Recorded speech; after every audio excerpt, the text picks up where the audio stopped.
Assalamualaikum warahmatullahi wabarakatuh. Nama saya Muhammad Indra, kelas 12 IPS 2.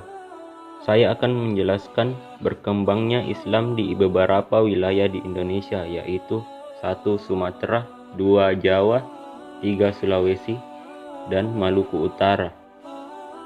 Teori yang pertama yaitu teori Gujarat, merupakan salah satu dari beberapa teori yang menjelaskan tentang masuknya Islam di Nusantara. Dalam teori Gujarat, dijelaskan bahwa masuknya Islam ke Nusantara berasal dari Gujarat pada abad ke-13 Masehi. Dilakukan oleh pedagang India Muslim yang berlayar ke Nusantara untuk berdagang.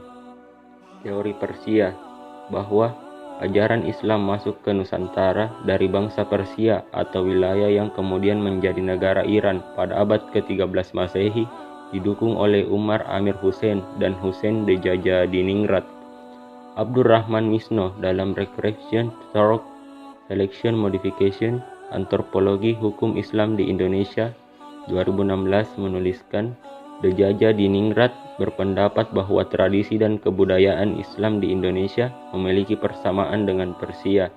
Salah satu contohnya adalah seni kaligrafi yang terpahat pada batu-batu nisan bercorak Islam di Nusantara. Ada pula budaya tabot di Bengkulu dan tabuik di Sumatera Barat yang serupa dengan ritual di Persia setiap tanggal 10 Muharram.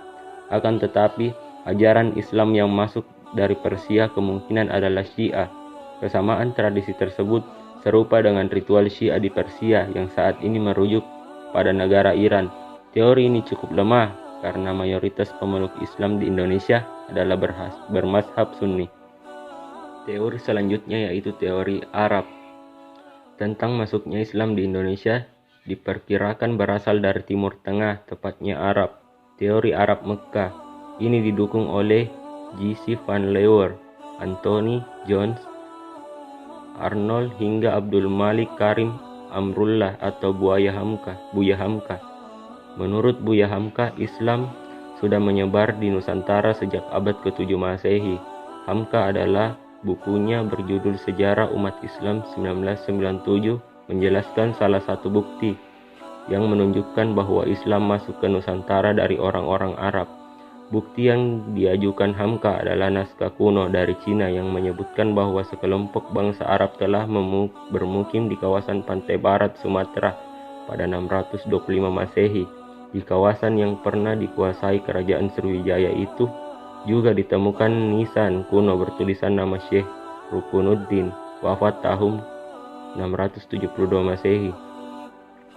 Teori dan bukti yang dipaparkan Hamka tersebut didukung oleh T.W. Arnold yang menyatakan bahwa kaum saudagar dari Arab cukup dominan dalam aktivitas perdagangan ke wilayah Nusantara. Sebagian dari pedagang Arab tersebut kemudian menikah dengan warga lokal dan membentuk komunitas Muslim. Mereka bersama-sama kemudian melakukan kegiatan dakwah Islam di berbagai wilayah di Nusantara. Dan yang terakhir, teori Cina. Penyebaran Islam di Indonesia juga diperkirakan masuk dari Cina. Ajaran Islam berkembang di Cina pada masa dinasti Tang 618 hingga 905 Masehi dibawa oleh panglima muslim dari kekhalifahan di Madinah semasa era Khalifah Utsman bin Affan, yakni Sa'd bin Abi Waqqas. Kanton pernah menjadi pusatnya para pendakwa muslim dari Cina. Jean Berly 2004 dalam buku Islam in China menyebut relasi pertama antara orang-orang Islam dari Arab dengan bangsa Cina terjadi pada 713 Masehi.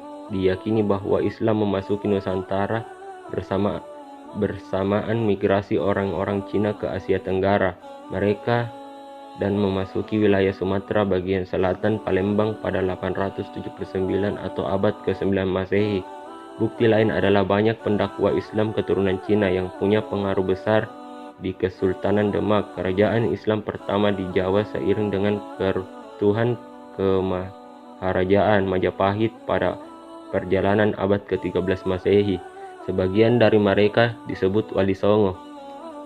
Dalam buku sejarah yang ditulis oleh Nana Supriyanta diungkapkan Kesultanan Demak didirikan oleh Raden Patah, putra Raja Majapahit dari istri seorang perempuan asal Cina yang telah masuk Islam, Raden Pata yang memiliki nama Cina. Jin Bun memimpin Demak bersama Wali Songo sejak 1500 Masehi. Perkembangan Islam di beberapa wilayah Nusantara. Yang pertama, Sumatera.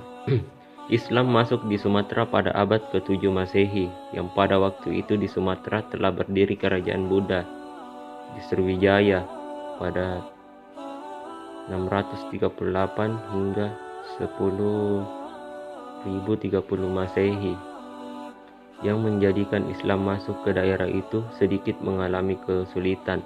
Tokoh-tokoh yang mempengaruhi masuk Islam di Pulau Sumatera selain dari perdagangan, yaitu diantaranya adalah Syekh Baharuddin dan Raden Rahmat.